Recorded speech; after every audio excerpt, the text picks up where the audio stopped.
Hello all, I'm Shifty, and today we're going to be taking a look at the Apex Survival DLC pack. This just dropped today, so it's always possible they might be adding stuff to this in the future, but for now we're going to take a look at it. This is not a video recommending whether or not you should buy this type of thing, only you can decide that, but I'm going to take a look at everything that's in it, give you my opinions, and then hopefully that helps you make an informed decision.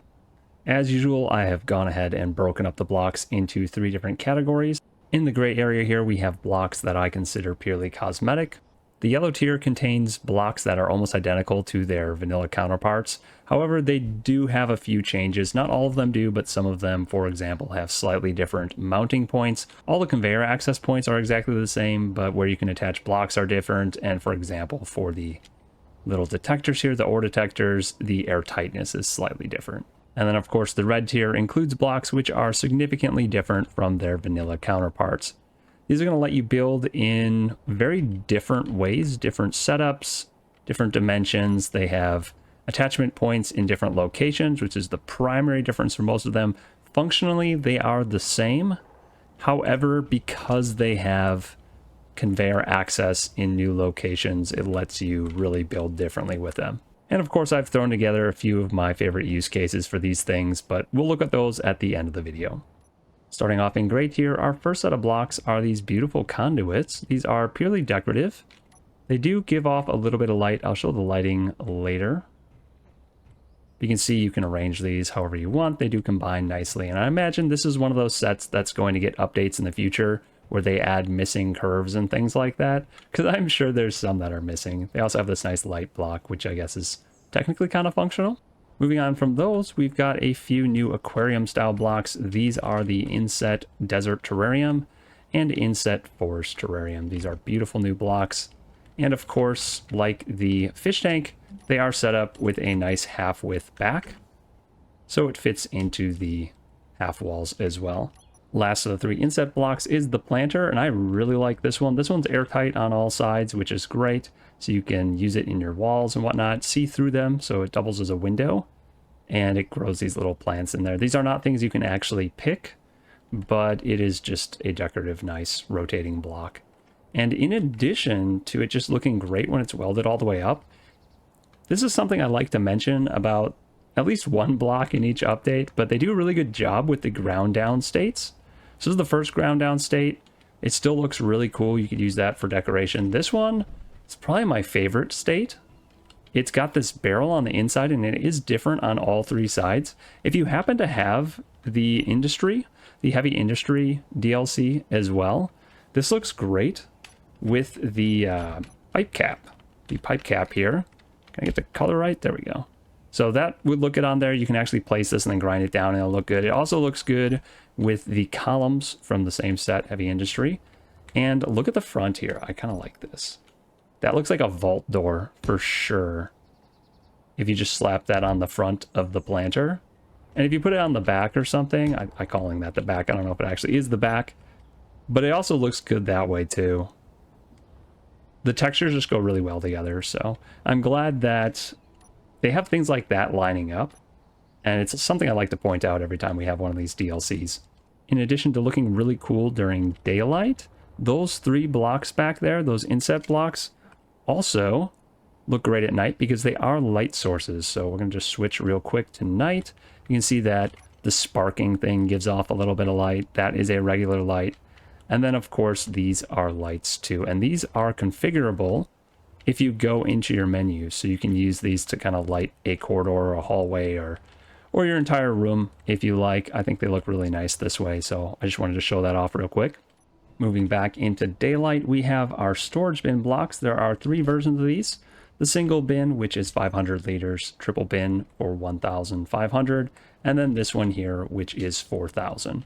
Pretty cool. I like those. They remind me a lot of the freight blocks and the barrels. These are from, I believe, Decorative Blocks 2 and Decorative Blocks 3. Let's just double check that. Yeah. So they kind of work the same where you have to open them by hand to look inside them. They don't access through cargo. So it's just purely decorative. And then we've got our signs that go with the update. Mess hall, because they added a whole bunch of food, and then some weather stuff and radiation, of course. Coming up the stairs into yellow tier, we have a whole new set of ship tool blocks. and also the ore detectors. These are all really nice, really cool, and perfectly balanced with the non-DLC versions. They have connection points, conveyor access points in all the exact same spots and same dimensions. The only thing that's different is that a few of them have slightly different mounting points. You can see the yellow indicates where you can attach blocks to this block. But other than that, they are pretty much functionally identical. I'm going to turn these on real quick. There we go.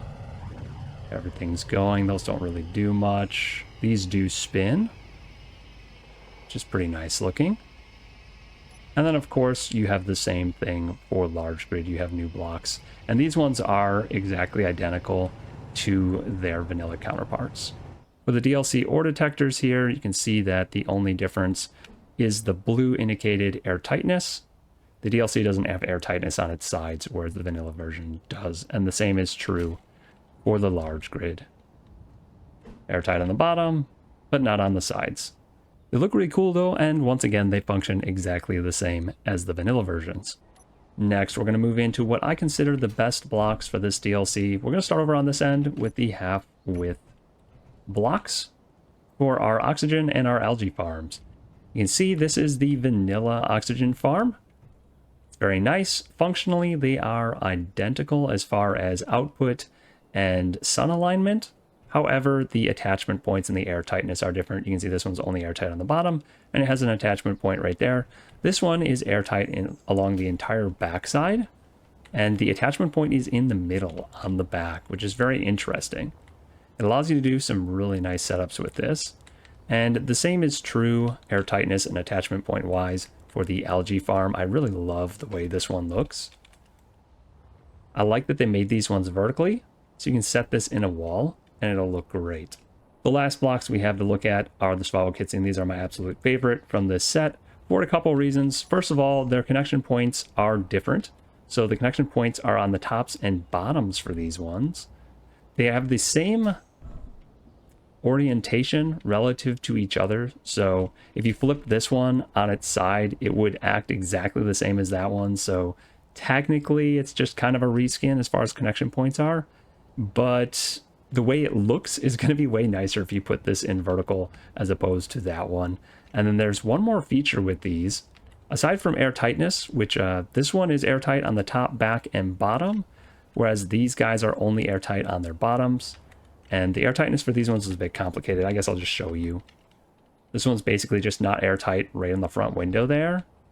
And this one is not airtight on the entire front of it, but everywhere else is fine. Anyway, what I was saying, one of my favorite features for these ones is that the DLC versions have this little box that you can aim at over here, which lets you just press F to get into the inventory. Now I know even on the old ones, you can look at the screen and press I to get your inventory in a single click, and K to get to your control panel if you want to do that. But that's way harder to reach than just pressing F. So the fact that these new ones have the regular screen where you can press F and recharge, and then also an inventory access point where you can press F and get to the inventory is super nice. Like, that's just a time saver, quality of life thing that I hope they definitely do in Space Engineers 2 or with any future little DLCs that they make for these. Once again, this one doesn't have that nice access point on the front. And the new DLC version, if you look down here, it does have that press F to access inventory and then press F to actually get your stats back. Last thing I want to show off is just how nice these things look when they're lined up with all the different half wall blocks. You can just integrate them right into your wall to the outside or even between rooms. You can access this directly if you want to just grab some algae, but then you can also line those bits up with a wall, for example, and then you have it piped through the wall there. And you don't even know that the pipes are there really unless you go and look at them. But you can see through them. Even this one looks great, being able to look through it. That's a new block. But man, this is glorious. I absolutely love this algae farm, man. I'm going to be putting that in walls everywhere. that is going to be it for this DLC showcase. But before you go, I have a giveaway this time. That's right, Keen gave me 3 Steam keys to pass on to you guys, so drop a comment below letting me know what your favorite DLC is, and then this Friday, I'll round up all the names of people that did those comments, and we'll just do a random roll and see who gets them. Lastly, a huge shout out to my Patreon members. Good luck with your builds, and I'll see you all in the next one.